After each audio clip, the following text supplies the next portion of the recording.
Bienvenue dans l'arène du stade Adrar d'Agadir, où le destin d'une nation s'est joué ce soir sur un fil de rasoir.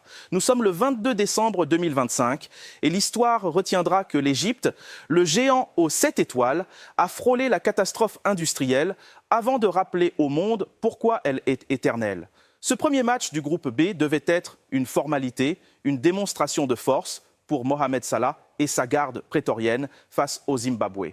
Mais le football africain, mesdames et messieurs, ne respecte ni les statuts ni les palmarès. Pendant plus d'une heure, nous avons assisté à un thriller psychologique étouffant, un scénario catastrophe où le petit poucet a mis le géant à genoux avant que la logique, ou plutôt l'instinct de survie, ne reprenne ses droits dans un final éblouissant. Score final, 2-1 pour l'Égypte. Mais que ce fut dur, que ce fut laborieux. Cette victoire a le goût du sang et des larmes. Elle raconte l'histoire d'une équipe qui a vu le vide en face et qui a décidé de ne pas sauter.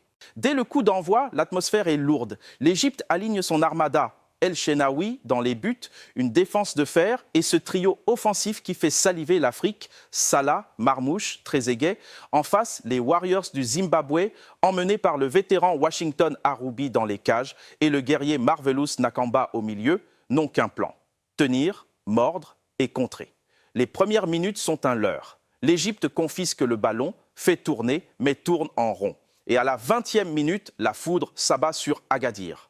Contre le cours du jeu, sur une perte de balle coupable au milieu de terrain, le Zimbabwe explose en transition. Emmanuel Jalai dévore l'espace, le bloc égyptien est coupé en deux.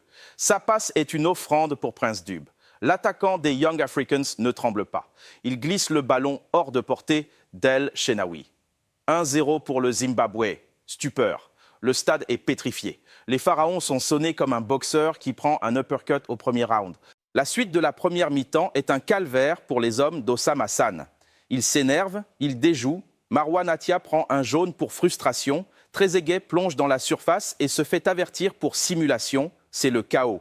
Le sélectionneur égyptien, sentant le naufrage arriver, fait un choix fort, presque suicidaire, dès la 34e minute. Il sort un milieu défensif pour lancer le bulldozer Mostafa Mohamed. On passe en mode attaque totale. Marmoush force un arrêt miracle d'Arubi à la 38e, mais à la pause, le tableau d'affichage est implacable. Égypte 0, Zimbabwe 1. Dans les vestiaires, les murs ont dû trembler. Au retour des vestiaires, ce n'est plus la même équipe. L'Égypte revient avec la rage au ventre. Le siège du bus zambésien commence. Mais le bloc des Warriors est héroïque. Teenage ADB repousse tout de la tête. Arubi gagne du temps. Il faut un exploit individuel pour casser ce verrou. Il arrive à la 64e minute. Mohamed Hamdi, monté aux avant-postes, délivre un centre tendu. Mohamed Salah, marqué par 3 hommes, aspire la défense et laisse filer intelligemment. Au second poteau, Omar Marmoush, l'homme en forme de l'Eintracht Francfort, contrôle et fusille Arubi du droit. 1-1, l'égalisation. La rage de Marmoush, qui harangue la foule, montre que l'Égypte ne se contentera pas du nul. Ils veulent la tête du Zimbabwe. On entre alors dans les 20 dernières minutes et le match devient une attaque-défense irrespirable. Ossam Hassan lance toutes ses forces dans la bataille. Ibrahim Adel et Zizo entrent en jeu, 67e. C'est un déferlement. Le Zimbabwe ne sort plus de ses 30 mètres. Les Warriors plient, les crampes apparaissent, mais ils tiennent. 72e minute, double changement défensif pour le Zimbabwe qui érige une muraille humaine.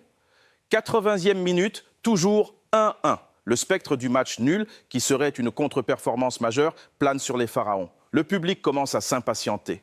Mais l'Égypte a quelque chose que les autres n'ont pas, l'expérience des fins de match, le Fergie Time à la sauce pharaonique, 87e minute, le moment de vérité. Mohamed Salah, discret jusque-là, reçoit le ballon sur le côté droit. Il n'a pas d'espace, mais il a du génie. Il rentre sur son pied gauche, feinte la frappe et enroule un centre millimétré, brossé, vicieux, qui tombe pile dans le dos de la défense centrale. Et qui surgit? Qui d'autre que le Nantais, Mostafa Mohamed, l'homme entré en première mi-temps, le choix tactique d'Ossam Hassan. Il s'élève plus haut que tout le monde, domine Adebe dans les airs et place une tête piquée rageuse, imparable, qui vient mourir dans le petit filet. 2-1, le stade explose. Mostafa Mohamed court vers le poteau de corner, enlève son maillot, c'est la délivrance absolue. Le banc égyptien envahit le terrain. Ils reviennent de l'enfer. Les dernières minutes et le temps additionnel ne seront qu'une formalité de gestion. Le Zimbabwe est KO debout, brisé moralement par ce but tardif. Coup de sifflet final, victoire 2-1 de l'Égypte. Que retenir de ce match ? D'abord, que l'Égypte a eu très chaud. Elle a montré des failles défensives inquiétantes en début de match. Mais elle a surtout montré un caractère de champion, être mené, malmené, douter et trouver les ressources pour renverser la table dans les dernières minutes. C'est la marque des grandes équipes. Mostafa Mohamed est le héros du soir. Mais le coaching d'Ossam Hassan, qui a osé déséquilibrer son équipe très tôt, est à saluer.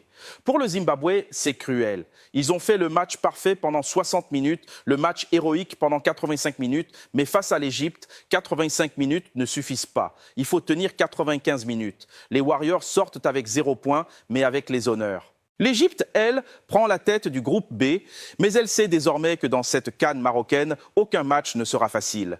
La route vers la 8e étoile sera longue et parsemée d'embûches. Mais ce soir, les pharaons sont toujours vivants.